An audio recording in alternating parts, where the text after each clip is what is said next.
অলছে কিয় এনেকে আহিলে নলয় নহয় এনেকে দিব লাগিব জাবৰ বান্ধ খাইছে পুৰা জাবৰে গৈছে হাল বোৱাৰ আগৰ তামোল বাগান আৰু হাল বোৱাৰ পাছৰ তামোল বাগান। Good morning. আহি গ'লো যোৱাকালি এৰি যোৱা কামখিনি কৰিবৰ কাৰণে।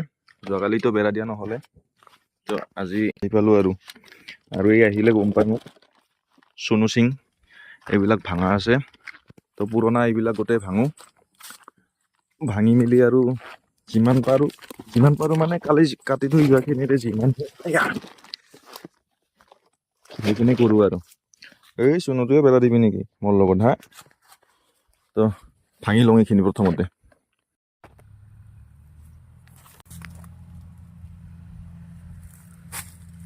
তো বেৰাখিনি দিয়া হ'ল এয়া। তো এতিয়া কি বুলি কয়, ট্ৰেক্টৰ আহিব দিছোঁ হাল বাবৰ কাৰণে তামোল বাগানখন। তো তামোল বাগানখন হাল বাই মেলি অলপ চাফা কৰি দিম আজি। ৰ'দো দিছে, বনবিলাক মৰিব তেতিয়াহে।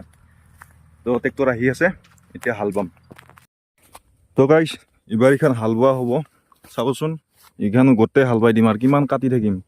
ট্ৰেক্টৰখন আহি আছে, আহি পাল ট্ৰেক্টৰ। তো ট্ৰেক্টৰেৰে হাল বাই দিওঁ আৰু। সৰু ট্ৰেক্টৰ নাপালোঁ বিচাৰি তো ডাঙৰ ট্ৰেক্টৰেদি বাই দিওঁ। এখন তাতে ৰ'ল। তো আৰম্ভ হৈ গ'ল হাল বোৱা। বঢ়িয়া, পুৰা ৰ'দ দিছে একদম। তো একদম কমপ্লিট হাল বাম যিমানলৈকে বান্ধ খায়।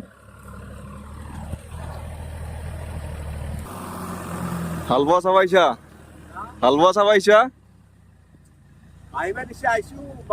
দে কোনখিনি টিলা এটা আছে তাতে, সেইকাৰণে বান্ধ খোৱা নাই। গৰম ইয়াত ৰ'দ ফালি গৈছে।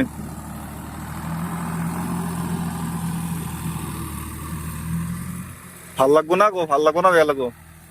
ভাল লাগব না বেয়া লাগব? অলছে কিয় এনেকে আহিলে নলয় নহয়, এনেকে দিব লাগিব। এতিয়া পিছফালে ওলাই আছে, দেখাবি ৰ ইউটিউবত দিম চাবি। এনেকে দীঘলকে হ'ল। এইবাৰ পথালিকে মাৰবা দিছো, পথালিকে মাৰি আছে এইবাৰ আৰু ইয়াৰ পিছত আৰু হাল নাপাওঁ আৰু নাকি? এইবাৰ কল চল পুতি দিম, এইবাৰ কোদাল মাৰি থাকিম। লাষ্ট হাল কি খাৱাই দিব লাগিব গৰম মাথা। তো গুৰিবিলাক খাৱাই দিব লাগিব। এয়া হৈছে হাল নাবাওঁতে হাল নবোৱাৰ দৃশ্য।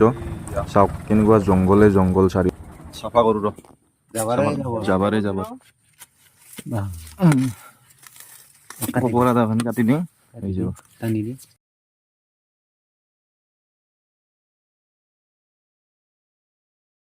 কেনেকুৱা হৈ গ'ল চাওক, কি চাফা বঢ়িয়া লগা হৈ গ'ল। এতিয়াহে বাগান লাগিছে। আগতে কিবা জংঘলৰ বাগান নিচিনা আছিল, এতিয়া অলপ তামোলৰ বাগান নিচিনা লাগিছে। তো হাল বোৱা হ'ল, মানে বহুত জংঘল জাবৰ আছিল। তো ট্ৰেক্টৰৰ পুৰা ফাল জাম হৈ যায়, আৰু এইবিলাক বনবিলাক মৰিব দিব লাগিব। আৰু এইবিলাক যিবিলাক গৰিবিলাক এইবিলাক কোদালেৰে মাৰিব লাগিব, কাৰণ ইমান ওচৰলৈকে ট্ৰেক্টৰখন যাব নোৱাৰে। তো কোদালেৰে মাৰিব লাগিব। তো হ'ল বিল চিল দি ট্ৰেক্টৰ পঠাই দিলোঁ। এইখিনি হাল বাওঁতে কিমান ল'ল জানে? 1100 টকা ল'ল। 1200 টকা খুজিছিল, 100 টকা কমাইছে বাৰু, ডিছকাউণ্ট দিছে। তো সেই খৰচা পাতি হয় কিবা এটা কাম কৰিবৰ কাৰণে। বাকী এডাল মাৰা গ'ল মানে হেৰি চাওঁ ৰ, ভাঙা নাই, তো হালি গৈছে। তো এডাল মাটি অলপ দি যাওঁ। কি হয়, বাচিলে বাচিব আৰু নাবাচিলেতো আৰু নাই, উপায় নাই। নাবাচিলে এডাল বেলেগ পুতি দিব লাগিব। তো সৰু ট্ৰেক্টৰ নহ'লে দিগদাৰ। আমাৰ এইখিনিত সৰু ট্ৰেক্টৰ নাইয়ে। এখন ল'ম বুলি ভাবোঁ, পইচা মিলাব পৰা নাই। এইফালে ঘৰো বনাব আছে। ট্ৰেক্টৰখন ল'লে তাতে 2 লাখ মান যায়, ওচৰত 2 লাখ যায় আজিকালি সৰু ট্ৰেক্টৰ হ'লে। তো খেতি চেতি কৰিলে অলপ লাগে, এনেকুৱা সৰু সুৰা বাগানৰ কাৰণে এখন সৰু ট্ৰেক্টৰ।